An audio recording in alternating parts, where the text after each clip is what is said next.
Mae tîm Mellt y Môr wedi dod yma I Dinbych I wneud yr ras F1 mewn ysgolion. Da ni wedi bod yn gweithio'n galed iawn dylunio a creu ein car, a da ni'n gobeithio bod ni'n mynd I ennill. Mae'n gystadleuaeth multidiscipline, so mae yn cynnwys dy holl bynciau STEM chdi, ond hefyd mae yna ochr mentor iddo fo. Maen nhw yn gorfod dod I fyny efo brand cry ar gyfer y tîm. Yna wedi Alffi, dwi'n mynd I Ysgol Glan Y Môr a enw tîm ni Mellt y Môr. Ysbrydoliaeth ni efo enw tîm ydy mae Mellt yn mynd yn ffast ac mae ysgol ni yn agos I môr. Fel emsbag, be da ni wedi gwneud ydy, da ni wedi hyfforddi eleni am hwn wedi bod yn cynllun peilot mewn ffordd efo Ysgol Glan Y Môr. A da ni yn gobeithio flwyddyn nesaf o'r gystadleuaeth yma, byddwn ni'n mestyn allan I fwy o ysgolion yn Gogledd Cymru. A mae wedi bod mewn ffordd yn disgyblion yn dod I fewn fel clwb ar ôl ysgol, ond bod ni'n cynnal hein yn lleoliadau ni ar y lôn.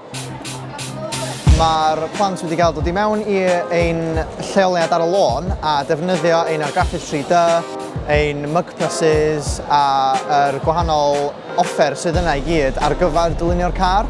Ac dwi'n meddwl bod nhw'n dŵad ar y lôn rili wedi adeiladu nhw fel tîm solid I fod I ennill. Enw fi di Hywyn a fi di'r rheolwr busnes tîm Mellt y Môr.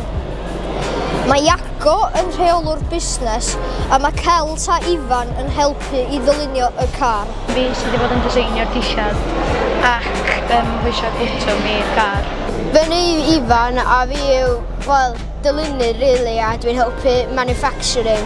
Da ni bod yn dylunio ceir, dillad a merch a beth o'na, capia a logos kinda.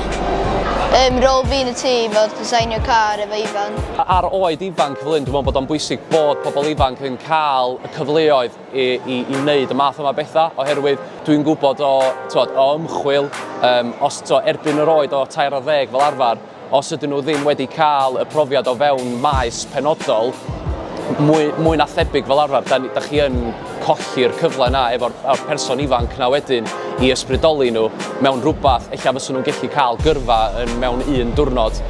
Gael bach o butterflies de?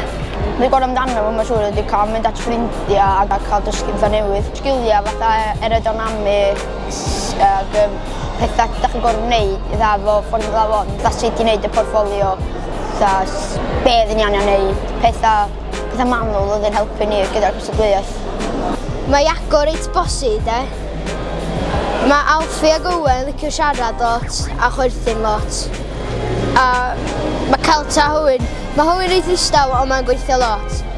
A mae Celt jyst bod fo yna jyst I chwerthin de. Dwi'n gweithio lot o gwbl, ond mae'n dda fyd de.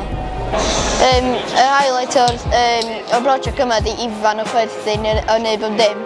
Mae Ifan yn un sy'n methu bod yn serious, really. Prif ffocws emsbag ydy sgiliau STEM a dwi'n meddwl efo'r gystadleuaeth yma mae o'n rhoi y cyfleoedd eang I bobl ifanc mewn gwyddoniaeth, mewn mathemateg, mewn technoleg a peirianneg a bod nhw yn gallu meddwl yn greadigol, datrys problemau, gallu gweithio fel tîm, gallu rhwydweithio efo cwmnïau gwahanol a mewn ffordd gwneud o yn sefyllfa real iddyn nhw, bod o yn gynhwysfawr a hefyd bod o'n rhoi pethau mewn context byd go iawn I bobl ifanc. A dwi'n meddwl dyna I gyd mae y cwricwlwm newydd I Gymru amdan ydy rhoi fwy o brofiadau fel hyn I bobl ifanc a dwi'n meddwl bod y gystadleuaeth yma yn hitio'r hoelan ar ei phen pryd mae'n dod I hynna. Dwi wedi mwynhau hwn yn ofnadwy, dwi wedi mwynhau dylunio, dwi wedi mwynhau gweld o'n cael ei greu a bethau fel yna. A dwi'n edrych ymlaen ar gyfer wneud o flwyddyn nesaf fyd, gobeithio. A mae'n neis gael fy ffrindiau I gyd yma hefyd, de. Dwi wedi dysgu bod pobl yn gallu rhoi pres I chi os da chi jyst yn gofyn yn neis. Da ni wedi holi llen llun dan y ser a maen nhw wedi dweud ia iawn nawn ni'n noddi chi. A sbar hefyd. A mae wedi bod yn rili hwyl I wneud. A dwi'n meddwl na rhoi go ar ôl blwyddyn nesaf. Fyddwn ni'n excited iawn os da ni'n mynd drwedd. Mae wedi bod yn rili hwyl.